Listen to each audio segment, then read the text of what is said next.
Tanya Anderson from Lovely Greens. And the sun is breaking through. I've put my sunglasses on. I am optimistic that the showers are over. To be fair, you wear your sunglasses inside, so I don't know what you're trying to achieve with that. But, you know, it looks lovely, Beth. Very rock star. Don't forget, go to the Manx Radio Facebook page where you'll be able to see us waving merrily at you from this glorious, glorious spot. And if you are interested, I could highly recommend an allotment around here. Tanya's just going to take us for a little bit of a tour now. Where should we start? Well, first, I want to start with this plant down here because I think in the summertime people will order pims and they'll have one of these flowers floating on top. Do you know, this fascinates me because you've said before that a lot of the flowers that you find are edible, aren't they? Yeah, this is an edible flower, borage, and I want you guys to try it. Oh, can we just eat it straight away? Just eat it straight away. How and amazing. tell me what you think it tastes like. So I eat the whole lot? Eat the whole lot. And you can watch us on Facebook. This is genuinely happening. Oh, it's lovely. That's really nice. Do you know what? I think I've had that in salads before. It's like a cucumber type flavour. I can see why that would work in Pims, definitely. Yeah, definitely. Oh, I like that a lot. We're going to eat the whole lot now. So this is a volunteer. So I grew borage a couple years ago. So this is just from seed that has self-sown and sprouted up. So I've left it there because the bees absolutely adore it. Of course, the flowers are wonderful in drinks. And that will get massive, actually. That'll get up to here. Wow, and one of your recent videos was about doing something very crystallizing them or something. Tell us about that. Yeah, so that's kind of a fun spring project you can do this time of the year. So primroses, violets, borage even, you can crystallize it in sugar, so ordinary granulated sugar and egg white, and then you can use it to decorate cakes and desserts. Oh, it's like Bake Off, you see. It's all the rage. She knows all the top trends. So that's good. So you can grow that.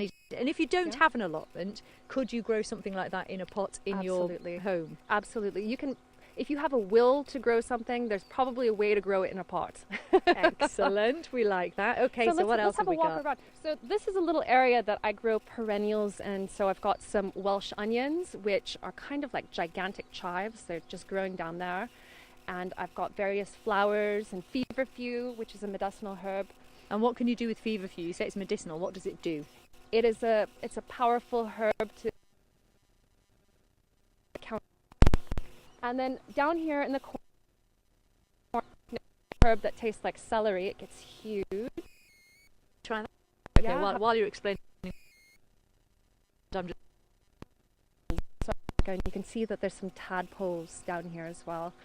So not only is this kind of a great feature for the garden, but it attracts frogs. And so the idea with that is that the frogs will help deal with some of the slugs and the snails in the allotments.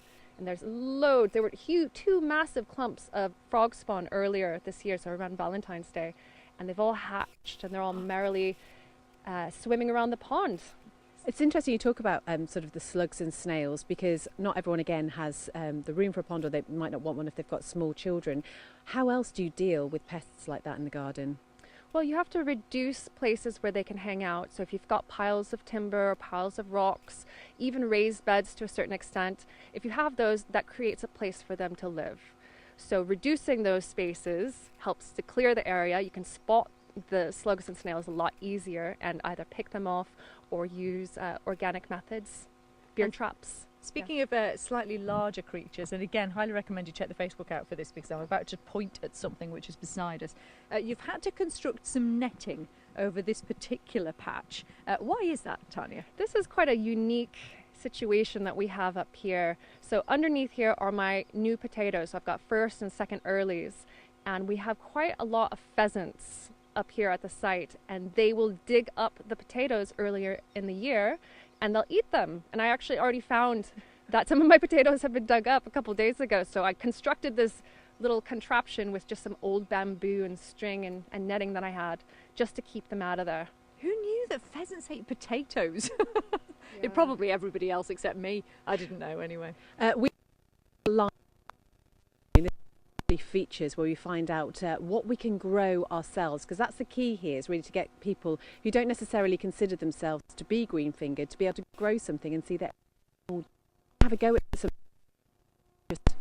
I'm going to show you how to keep supermarket basil alive. Oh, that is such a bane of my life, because I'm forever buying the plants thinking, oh yeah, I'll grow this, and yeah, it does always die. So I'm looking forward to finding out how you do that. Lots of people getting Related to the gardening theme this afternoon. Mike says lonely little petunia in an onion patch. Oh, I love by Captain that song. Kangaroo. But we're going to hear the suggestion now from Liz. Thank you very much for this. And this is all about a herb as well. A little bit of where rosemary grows.